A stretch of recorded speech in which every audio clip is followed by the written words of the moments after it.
पहिलो एपिसोडमा हामीले नेपालको इतिहासभित्र प्राचीन इतिहासका सोमवंशसम्मका चाहिँ कुरा गरेका थियौँ। आज हामीले चाहिँ लिच्छवी वंशको कुरा गर्छौँ। लिच्छवी वंश लिच्छवीहरू कहाँबाट चाहिँ नेपाल आए त? भारतको मुजफ्फरपुर जिल्लाको वैशालीबाट यिनीहरू चाहिँ नेपाल आएका थिए। लिच्छवी वंशका पहिलो राजा जयदेव प्रथम र अन्तिम राजा चाहिँ जयकामदेव। त्यस्तै लिच्छवी कालमा प्रचलनमा रहेको भाषा संस्कृत नेपालको स्वर्ण युगको रूपमा चिनिने काल भनेर लिच्छवी काललाई लिने गरिन्छ। त्यस्तै लिच्छवीकालीन शासन व्यवस्था स्वरूप ईसापूर्व 300मा शासन केन्द्र लिच्छवीहरूको शासन केन्द्र गोकर्ण। त्यस्तै लिच्छवीकालीन आदिपुरुष भनेर चाहिँ कसलाई चिनिन्छ? सुपुष्प।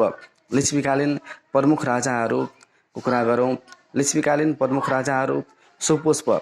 लिच्छवीकालका आदिपुरुष नेपालमा वर्ण व्यवस्था कायम गरेका, पशुपतिको देवल बनाउने र त्यसमा छना हाल्ने, सहरलाई सुन्दर बनाउने, राज्यमा मर्यादा कायम गर्ने तथा न्यायपूर्वक प्रजाहरूको पालन गर्ने राजा चाहिँ सुपुष्प। भूमि वा जग्गा सम्बन्धी मर्यादा बाध्यका सुपुष्पले। त्यस्तै प्रचण्डदेव, शान्तिश्रीका नामले चिन्ने राजा प्रचण्डदेव। श्री पशुपतिनाथ मन्दिरको स्थापना गर्ने राजा पनि प्रचण्डदेव। स्वयम्भूको ज्योतिलाई छोपी सोमाथि चैत्यको निर्माण गर्ने राजा पनि प्रचण्डदेव नै हुन्। त्यसपछि प्रचण्डदेवपछि मानदेव। मानदेवको कुरा गरौँ। मानदेवका बाबु धर्मदेव, आमा चाहिँ राज्यवती, छोरा महिदेव, छोरी विजयादेवी। रानीहरू तीनवटी रानीहरू भोगिनी, गुणवती र क्षेत्रसुन्दरी। भोगुछेद। मानदेवको शासनकाल विक्रम सम्वत 521 देखि 562सम्म। नेपालको पहिलो प्रमाणिक राजा भनेर मानदेवलाई चिनिन्छ। मानदेवको पालादेखि मात्र ऐतिहासिक प्रमाण, शिलालेख आदि स्पष्ट र भरपर्दो भएकोले मानदेवलाई प्रथम प्रमाणिक राजा भनिन्छ। नेपालको प्रथम मुद्रा मनाङ्क मुद्रा मानदेवकै पालामा निष्कासन भएको थियो र मुद्रामा श्री मनाङ्क र श्री भोगिनी लेखिएको थियो। मानदेवले गरेका कार्यहरू: सर्वप्रथम शिलालेखको स्थापना गर्ने राजा मानदेव। पहिलो दरबार मानगिरी जुन चाहिँ गोकर्णमा रहेको थियो, मानगिरी दरबारको निर्माण गर्ने राजा पनि मानदेव। आमालाई सती जानबाट रोक्ने राजा पनि मानदेव नै हुन्। नाग र वासुकी पूजाको चलन चलाउने राजा मानदेव नै हुन्। गोकर्णमा मानव बस्ती बसाल्ने राजा पनि मानदेव नै हुन्। त्यस्तै वसन्तदेव, प्रजा हितैषी राजाको उपनामले चिन्ने राजा चाहिँ वसन्तदेव। प्रजा हितैषी राजा। द्वैत शासन व्यवस्थाको सुरुवात गर्ने राजा वसन्तदेव। द्वैत शासन भनेको एकै समयमा दुईवटा शासक राज्यको गद्दीमा चाहिँ बसेर शासन चलाउनु। त्यस्तै शिलालेखमा स्वस्ति नेपाललेभ्य अर्थात् नेपालको कल्याण होस् भनी वाक्य उल्लेख गर्ने राजा पनि वसन्तदेव नै हुन्। त्यस्तै शिवदेव प्रथम, लिच्छवी कुलकेतु उपाधि धारण गर्ने राजा शिवदेव प्रथम। शिवदेवले आफ्नो भनिज अंशु वर्माको मद्दतबाट गुप्त प्रभाव बचाएका थिए। त्यसपछि अंशु वर्मा चाहिँ ठकुरी वंशका राजा थिए। मामाबाट शासन प्राप्त गरेका अर्थात् भान्जाको रूपमा चाहिँ राजा भएका अंशु वर्मा चाहिँ रोलक्रमका राजा थिएनन्। अंशु वर्माको शासन अवधि विक्रम सम्वत 662 देखि 678सम्म 16 वर्ष। अंशु वर्माको पालामा भारतमा शासक सम्राट हर्षवर्धन र तिब्बतमा शासक चाहिँ सङसङ गम्पो थियो। अंशु वर्माकी छोरीको नाम चाहिँ भृकुटी, जसलाई चाहिँ चिजुको नामले पनि चिन्ने गरिन्थ्यो।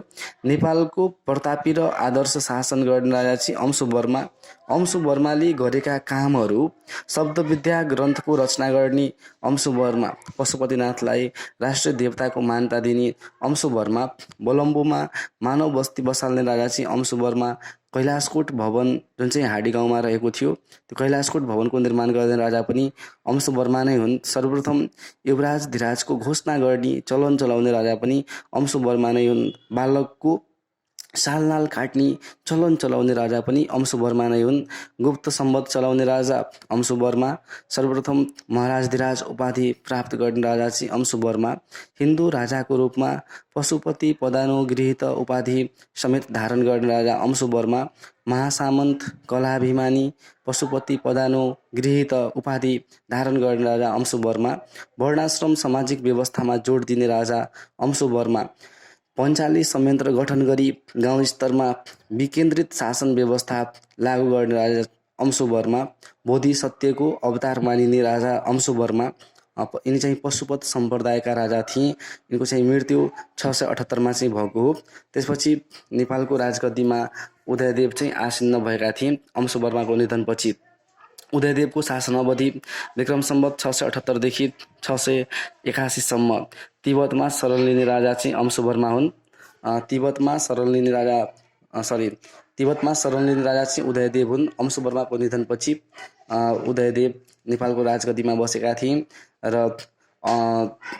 उदयदेवलाई 2 वर्षपछि भाइ ध्रुवदेव तथा गुप्त सामन्त जिष्णुगुप्तले पदच्युत गरेपछि उदयदेव सपरिवार चाहिँ तिब्बतको शरणमा चाहिँ गएको थियो र त्यस समयमा नेपालको दरबारमा राजा ध्रुवदेव र सामन्त जिष्णुगुप्तले द्वैत शासन चलाएका थिए र उदयदेवको निधन तिब्बतमै भयो र उदयदेवका छोरा नरेन्द्रदेवले तिब्बतको समेत सहायता लिई नेपालमा द्वैत शासन समाप्त पारेर शासन सत्ता चाहिँ आफ्नो हातमा लिएका थिए। त्यसपछि नरेन्द्रदेवको शासनकाल सुरु भयो र नरेन्द्रदेवको शासन अवधि विक्रम सम्वत 702 देखि 736 सम्म सिंहासन शब्दको प्रचलन यिनकै पालादेखि भएको। लिच्छवीकालीन आकाशको पूर्ण चन्द्र भनी चिन्ने राजा चाहिँ नरेन्द्रदेव, गुमेको राज्य पुनः प्राप्त गर्ने राजा नरेन्द्रदेवले तिब्बतको सहयोगमा गुमेको राज्य चाहिँ पुनः फिर्ता ल्याई नेपालमा चाहिँ द्वैत शासनको अन्त्य गरेका थिए। त्यस्तै स्मरण रहोस्, 2 जना शासक मिलेर एकैचोटि सत्ता सञ्चालन गर्ने शासन व्यवस्थालाई नै द्वैत शासन भनिन्छ। त्यस्तै नरेन्द्रदेवले गरेका कामहरू भद्राधिवास भवनको निर्माण गर्ने राजा, महाराजधिराज परम भट्टारक पदवी प्रदान गर्ने महाराजधिराज भन्छ भने अंशुवर्मा र महाराजधिराज परम भट्टारक भन्छ भने नरेन्द्रदेव, भोटो जात्राको चलन चलाउने राजा नरेन्द्रदेव, रातो मच्छिन्द्रनाथको रथ यात्राको चलन चलाउने राजा नरेन्द्रदेव, झ्यालमा बुटा राख्ने चलन चलाउने राजा नरेन्द्रदेव र एनाची भन्यो भने एना चाहिँ रञ्जित मल्ल, झ्यालमा एना राख्ने चलन रञ्जित मल्ल र झ्यालमा बुटा राख्ने चाहिँ नरेन्द्रदेव। 15 पुराण नामक मुद्रा निष्कासन गर्ने राजा चाहिँ नरेन्द्रदेव, एक पुराणमा चाहिँ 16पन। त्यस्तै गुणकामदेवको अर्को नाम लक्ष्मी कामदेव, काठमाडौँ उपत्यकामा यिनको शासन विक्रम सम्वत 1241 18 वर्षसम्म मलकाल प्रारम्भ हुनुभन्दा अगाडि। त्यस्तै कान्तिपुरमा मानव बस्ती बसाल्ने राजा गुणकामदेव, कान्तिपुर सहर निर्माणका लागि गुणकामदेवले 1 लाख खर्च गरेका थिए। आधुनिक काठमाडौँको निर्माता भनेर गुणकामदेवलाई नै चिनिन्छ। शाक्य वंशको कन्यालाई कुमारी बनाई पूजा गर्ने चलन चलाउने राजा पनि गुणकामदेव नै हुन्। उमा महेश्वरको मूर्ति स्थापना गर्ने राजा पनि गुणकामदेव नै हुन्। इन्द्र जात्रा, लाखे जात्रा, कृष्ण जात्रा, हिले जात्रा, श्रृङ्गबेरी जात्राको चलन चलाउने राजा पनि गुणकामदेव नै हुन्। भोटो जात्रा र रातो मच्छिन्द्रनाथको रथ यात्रा चाहिँ नरेन्द्रदेव र बाँकी सबै जात्राको चलन कसले चलायो? गुणकामदेवलाई सम्झिने। मरुहिटी मरुस्थलको निर्माण गर्ने राजा पनि गुणकामदेव नै हुन्। मरुहिटी मरुस्थलको निर्माण गर्ने राजा गुणकामदेव।